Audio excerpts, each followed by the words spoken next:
What's up, YouTube? Sid's Autograph site here.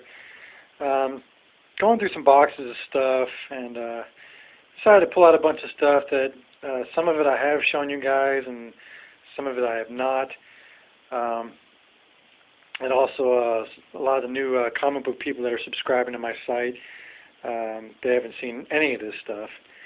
So some of it will be seen before by some of you sports guys and TTM guys, but as far as the comic guys, you haven't seen any of this. So it's a bunch of interesting stuff, so just get right into it. It's all pretty much comic book related, except for the Famous Monsters, but those are just so cool, I had to show you guys. So anyway, we'll start here with Abe Lincoln, and we'll go clockwise. How's that? This is Meet Abraham Lincoln. The copyright is 1965 on this book. It was a series of books, all famous people in history and stuff. This book in particular is really cool because it's illustrated by mad artist extraordinaire Jack Davis.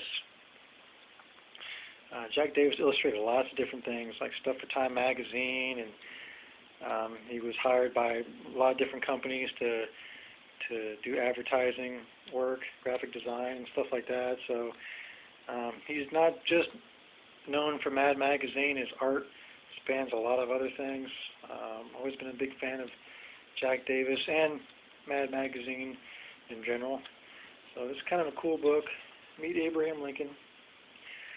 And then speaking of Mad magazine, we've got a bunch of books here. This is a newer book. This is a 50th anniversary edition. William Gaines' Utterly Mad.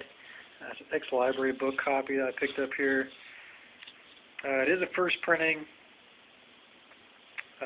from, 2002.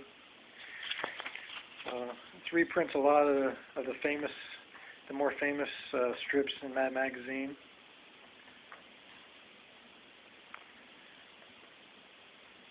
Really cool.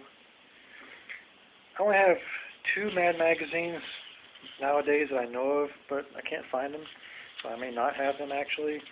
But I used to have tons of them. So, and then I have some of the Mad paperback books. I used to have a lot more than this, but this is just stuff I've recently picked up. But I used to have a lot more. This is maddest artist Don Martin. Drops 13 stories.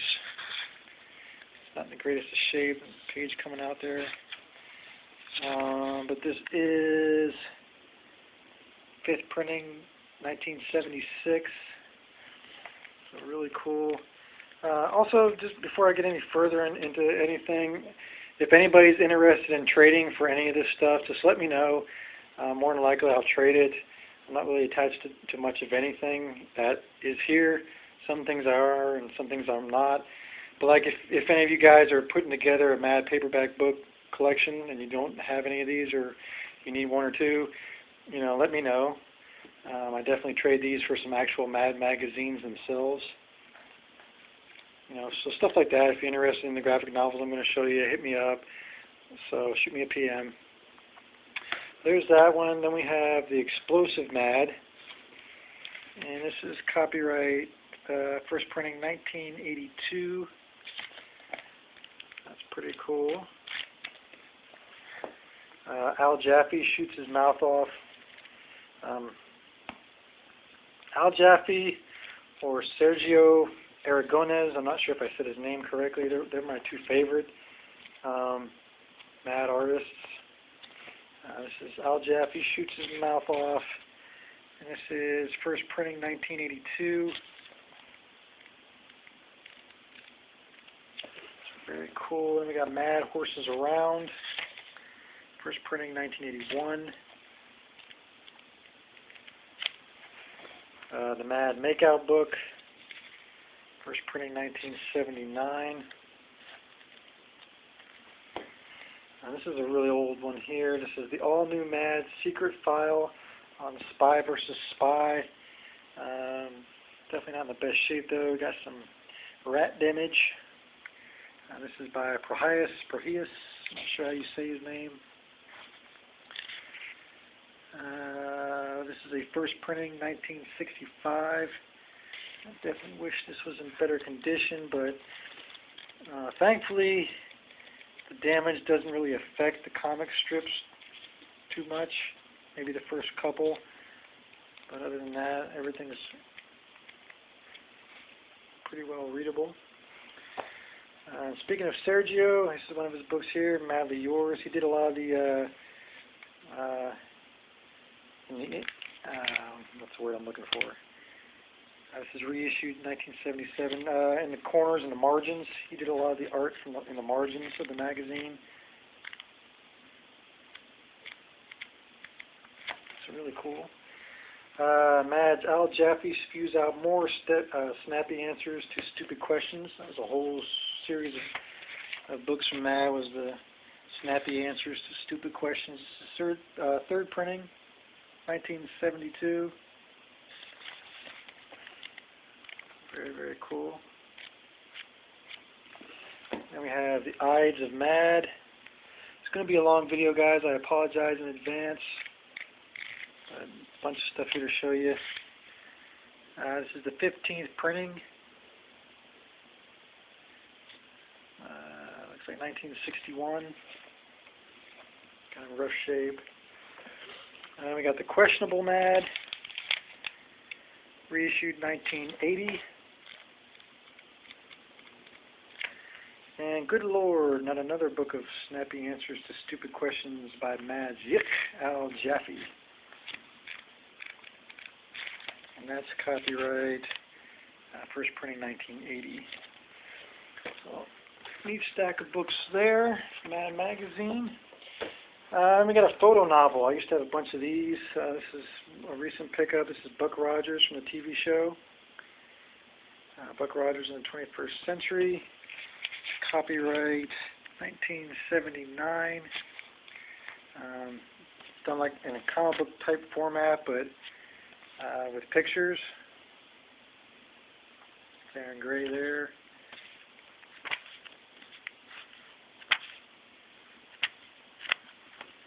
There's Tweaky, Gil Gerard. Really cool books. I mean, I used to have Close Encounters of the Third Kind movie adaptation as a photo novel. It's just really cool how the entire story is done in photos and comic strip type format, so you can read it. I used to love these. That's the only one I have now.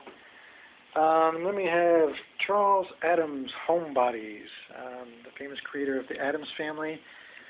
This is first printing 1965. Again, it's not in the greatest shape. We got some of the pages almost separated here in the back. These are some of his Charles Addams's. There's some Addams Family cartoons in here, and there's other cartoons as well. His books are kind of rare. I paid 69 cents. Still written on the book in black crayon. But very, very cool to have that. Then we have the Marvel Comics version of Star Wars The Empire Strikes Back. This is first edition, 1980.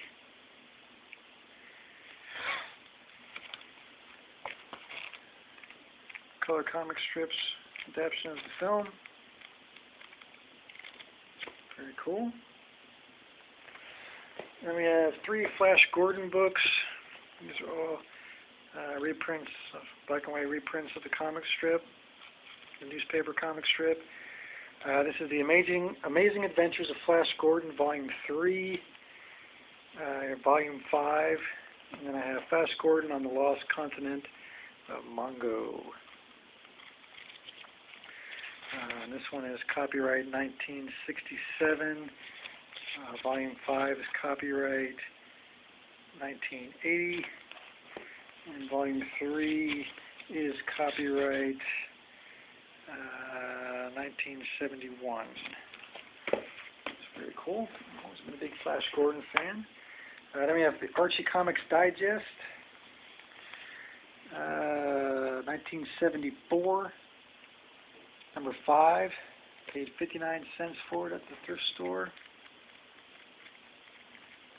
Never been a real big Archie fan, but I do have this. So the 5th Archie Comics Digest, which they've made like billions of these Archie Digests now. You can still find Archie Digest in stores. That's number 5. It's pretty cool. We got Dennis the Menace.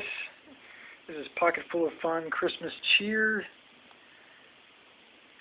I'm trying to find the date.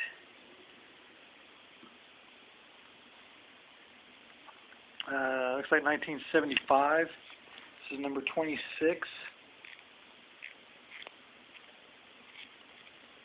Forgot I had this, or I would have pulled it out for Christmas. There's that. Paid 59 cents, and again 59 cents for this one. This is Pocket Full of Fun number 22, gift wrapped. This is 1974. Love Dennis the Menace. We have artist Cliff Merritt. This is Cliff Merritt's scrapbook, People on the Move. This is done for the United Transportation Union. It covers all different modes of transportation. Trying to find a date on this book. But Cliff Merritt is a famous illustrator. I do not see a date anywhere. I'm not even going to venture a guess at this point. But very cool to pick up. Ripley's Believe It or Not books. These are really cool. These are a couple of the newer ones here. This is Great and Strange Works of Man and Strange Coincidences. This is from the 100th Anniversary Edition. But it reprints the old black and white strip in the newspaper. Very cool. And then these are some of the original paperback books here. This is book 17, 6 printing, 1973. Very cool. Always been a big fan of Ripley's Believe It or Not. And this one is 7th printing, 1974, and this is the 13th series. Very, very cool.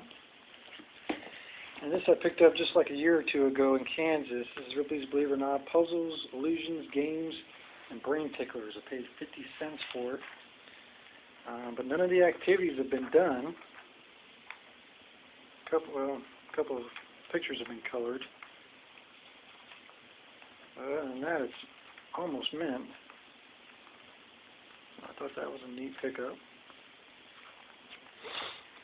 We'll get to this. This is Great Moments in History. This is a really, really cool book in great condition by Samuel Nissenson and Alfred Parker. This book is really old. It's copyright 1932, but it's kind of done a little bit like the Ripley's Believe It or Not strips.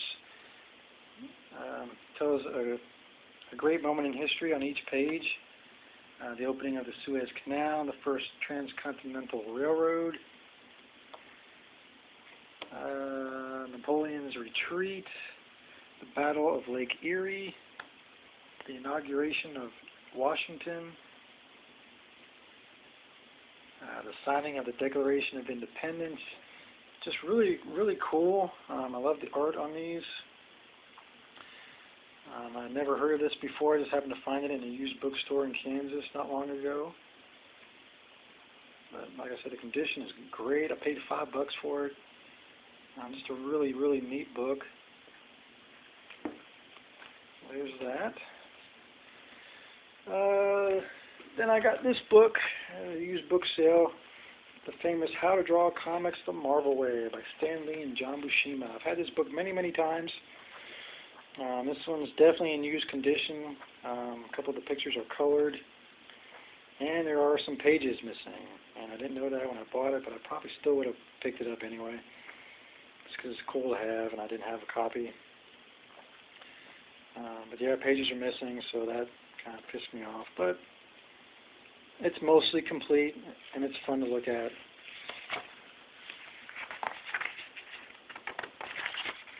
And let's see, 18th printing.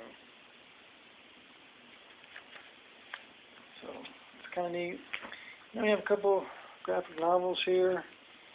This is DC Comics Presents Batman 3D. All new graphic novel by John Byrne.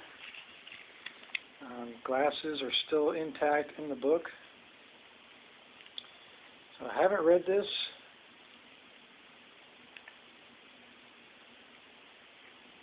But it's pretty cool.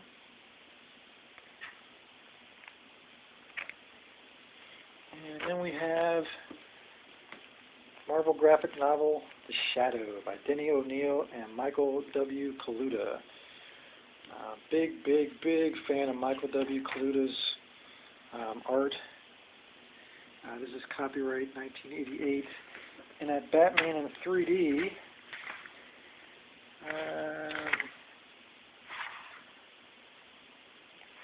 is copyright 1990.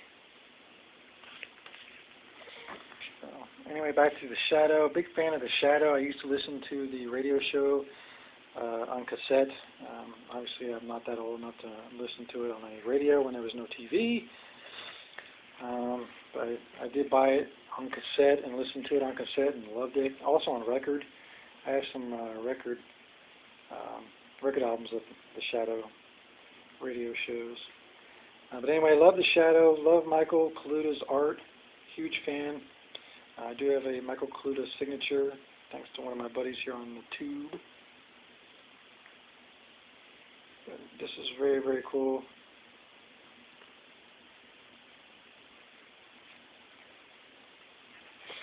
It's in great condition. And then this is a recent pickup. This is The Plot, The Secret Story of the Protocols of the Elders of Zion by Will Eisner. It's an ex-library copy. Big chunk taken out of the dust jacket, but the rest of the book is in pretty great shape. This is the only book I have of Will Eisner. I used to have some of his other works, but this is all I have right now. I have not read this yet, but it's pretty cool to have. Will Eisner is an icon and a legend in the comic community. Alright, a couple more things. See if we can make this under 20 minutes. This is Lady Death, Tattoo Flash, Series 1, Man's Ruin. This is a previews exclusive. Signed by Brian Pulido here. This is from Coffin Comics. It's limited to 100 sets. I bought this when I owned a store. You can see the retail price on there, maybe. But it says $69.99. With my discount, it was $60. There's a certificate of authenticity there on the back. I've only taken this out of the package once. There's a rip there now because I've had it so long.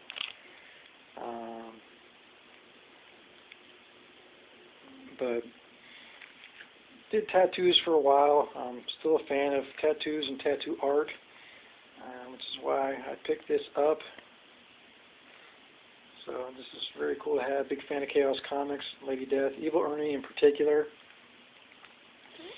This is pretty cool. I'm not going to take them out of the package to show you guys, but trust me, they're really nice. Last but not least, 3 Famous Monsters. Used to have a ton of these. Used to subscribe to Fangoria, but pretty much I don't have any monster magazines now except these 3 and maybe 20 other ones. But I picked these up recently, a couple years ago in Kansas. We have issue 138. These are all Star Wars related. 147 and 148. And they all have these clear, like, vinyl magazine covers on them, which I think is really neat. But loved Famous Monsters of Filmland. Loved it. He used to have tons of these. But I love this magazine. These are definitely not for sale or trade. These will be with me forever probably. But if anybody has any Famous Monsters of Filmland magazines, please PM me and let me know. I would definitely be interested. But I just thought they were really cool. Unfortunately, I did not get them, because I was born in '73. I didn't really get into this monster stuff until I was in high school. So, of course, the magazine went out of business, and it came back in the '80s, but it didn't have the cool stuff you could get by mail from Cat & Company in the back. So I was never able to get any of this cool stuff that's advertised. But love the magazine nonetheless. Huge, huge fan. Alright guys, went a little over 20 minutes, but not much. Thanks for watching. Hope you enjoyed seeing all my stuff. If you're interested in trading for anything except these, let me know. And I will talk to you guys later. See ya.